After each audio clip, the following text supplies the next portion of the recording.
Howard here once again with the classic Eric Clapton solo from Sunshine of Your Love. I did a video for the song, the main guitar part, and I've gotten so many requests for this. It's kind of off the charts, so I thought, right, let's go ahead and do it. So before I get into it, I just want to explain a couple of very important things. First and foremost, we are in standard tuning, of course, and we are living in the world of D blues. And Eric plays some really cool stuff in this solo. A lot of the licks, a lot of the stylistic stuff he does is standard guitar vocabulary. You've got bends, vibratos, slides, hammer-ons, pull-offs, the occasional double stops. I mean, he's got the whole thing in here. But for me, one of the most interesting things about the solo is his feel. Some of these phrases are just really, really nice, very, very tasty.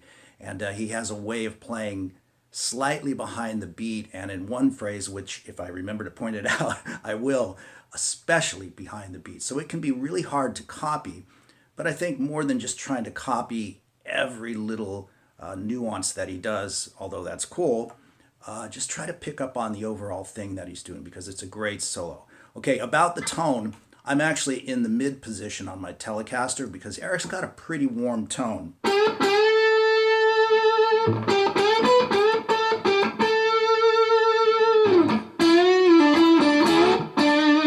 Right, it's a darker, kind of warmer tone, and it's definitely got some distortion, some sustain on it, but not overly so. It's just enough to make the notes ring.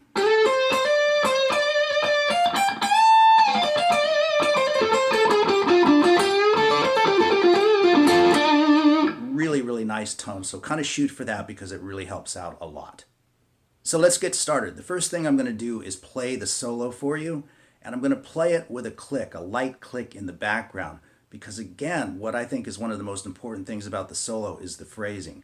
I'll try not to make it too intrusive, but enough so that you can hear it, you know, where he starts his phrases and how he kind of lays back behind the beat, okay?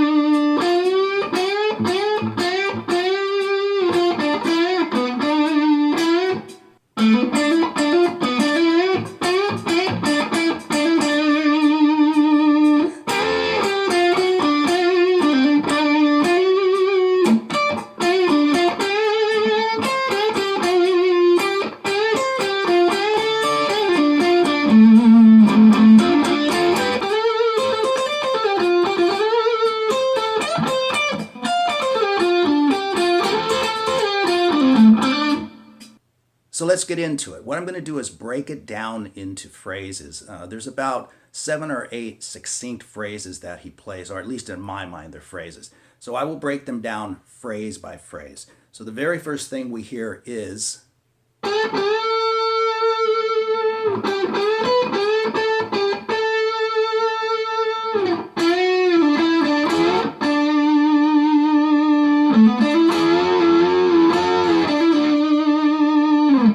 So let's talk about that and how we want to piece that all together.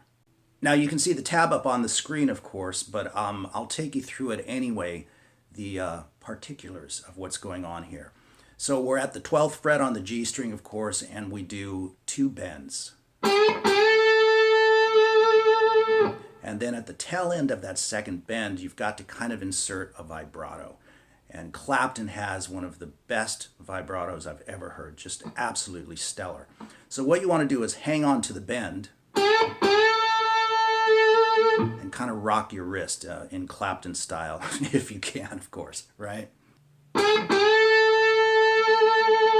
You don't want too much of an exaggerated vibrato. I mean, his is so smooth on the recording, but you can kind of listen to that and try to sort of copy it if you can, okay? Then what we do is we start with the note rested again, we bend it, and then with your pinky, reach down and grab the 12th fret on the B string. Just like that. So we have... There you go. Then bend it again, hold on to the bend, pick it, then release it, pick it again. But you don't hear the notes rising and falling. You hear that, so you don't like sort of let it drop. That one was pre-bent, so it's bend, hold it, pick it, release it, but don't let the bend fall, pick it again, pre-bend it,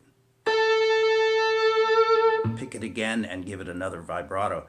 This is Clapton's stuff. This is very, what I call delicate nuances of his playing, and it can be really hard to copy.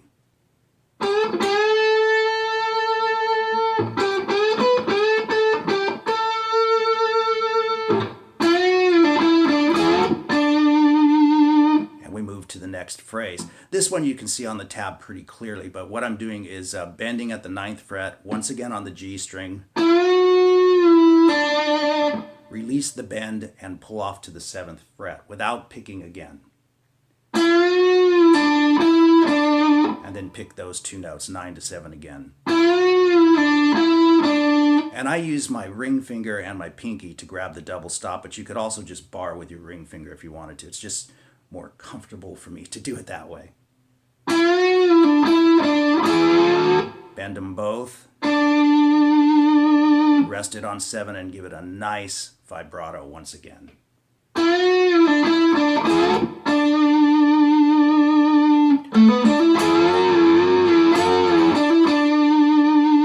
So that's kind of an extension of the same riff, right? We've got the hammer on the D string, then on the G string.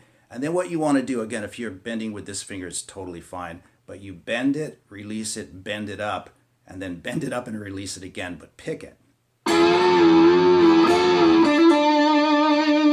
And that's a hammer on and a pull off at the very end, okay? So this whole phrase then is played like this.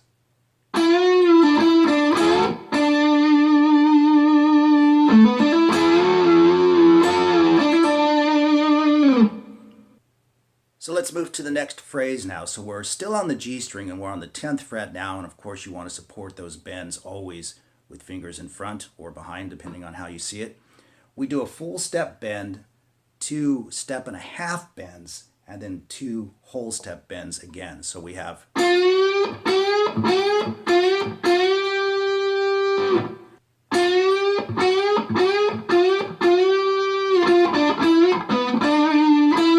So the end of that phrase is pretty easy. We've got 10 to 7 on the G string, a full step bend, or pretty much a full step bend on the 9th fret, 9 on the D string, 7, and that is most definitely a half step bend right there. It's just got that nice little bluesy flavor to it. Now the next phrase is one of the most interesting to me. I mean, it's just an interesting way to play, right? And this is the one that I mentioned a little bit earlier, if I remember right, where he plays really behind the beat. He starts it on the beat, starts it on the second beat, actually, 1, 2, and he starts on 2. But the phrase is very behind the beat and gets even more so by the time he gets to the end of it.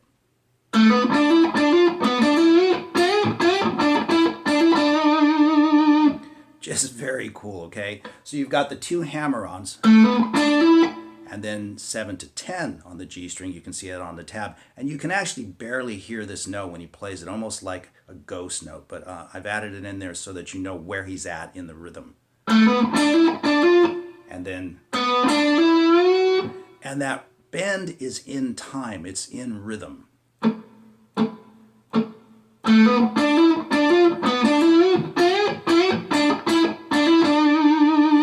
What I mean by that. It's very, very important to catching it. So we've got the come back to 9 on the D string. That's a full step bend. Then go to 10, full step bend. 9, full step bend. Again with that killer vibrato. Now moving to the next phrase, we have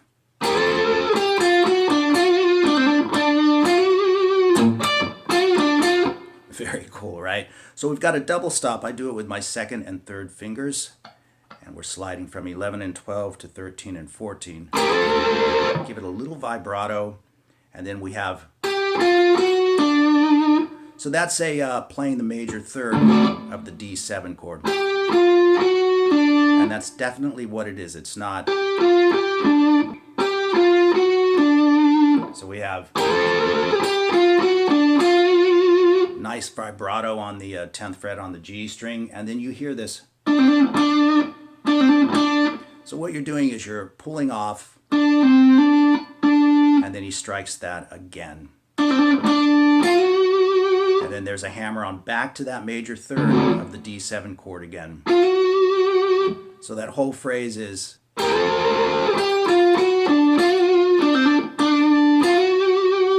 then you'll hear him kind of just mute or click a string or whatever, and you can add that in if you want to. And then the end of the phrase is, so that note is very staccato. So we've got,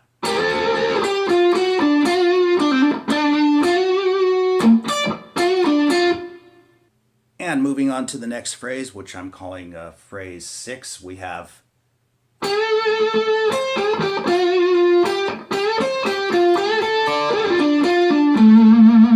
very cool indeed, all right? So we start off with a solid bend on the 12th fret at the G string, and he's got a nice little vibrato going there as well. And then, which I'm sure you can see on the tab just fine, but once again, bend it again, putting those two together, we have, and then we start kind of a classic Chuck Berry type thing. So it's 12th fret bend, and of course the standard barring at the 10th fret on the E and the B string. And then he plays. So that's similar to, a lot of his other licks. You bend it, release it, and pull off, just like we did earlier. But this time he adds the 12th fret at the D string.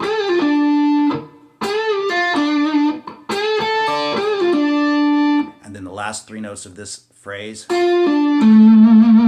that's pretty standard Clapton as well. I play it with my first finger, third finger, and then second finger.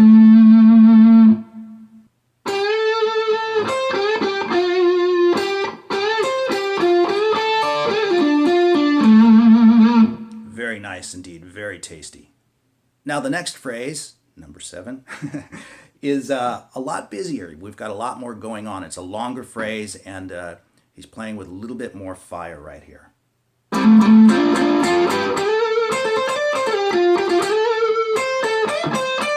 Again, very, very cool. So first and foremost, we have these double stops going on. You're barring across the A and the D string at the 10th fret and hammering to the 12th on the A string. So you want to make sure you don't do it with the flat of your finger. You definitely want the C note on the D string to come through, like Hendrix. Move that down. And then bar at the 10th fret on the G and the B string, and then the 12th fret as well. So we have, very nice. And then we slide from 12 to 14 on the G string, and I switch to my second finger for that to get myself into the blues position here. So you can see that on the tab, but nice and slow.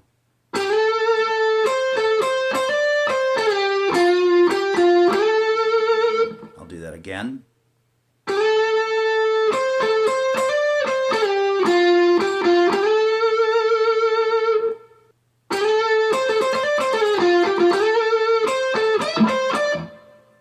And then he caps it off with, so let's put that all together nice and slow. And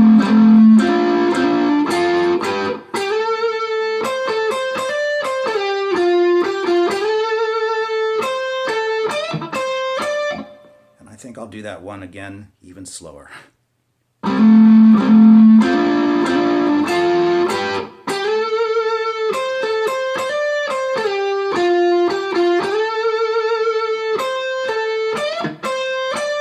Hopefully that helps out a bit.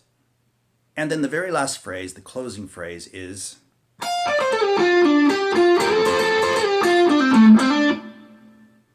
I know the tab is pretty clear, especially on these kind of phrases, but let me play it for you slowly anyway.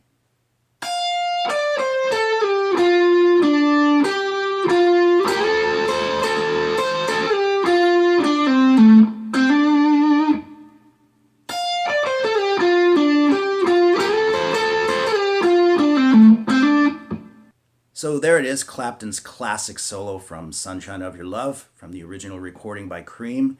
And for those of you who haven't checked out the main lesson on Sunshine of Your Love, you might want to do that if you haven't learned the song yet, because it's just a lot of fun to play, okay? So all the best to everyone as usual, and we'll see you guys soon.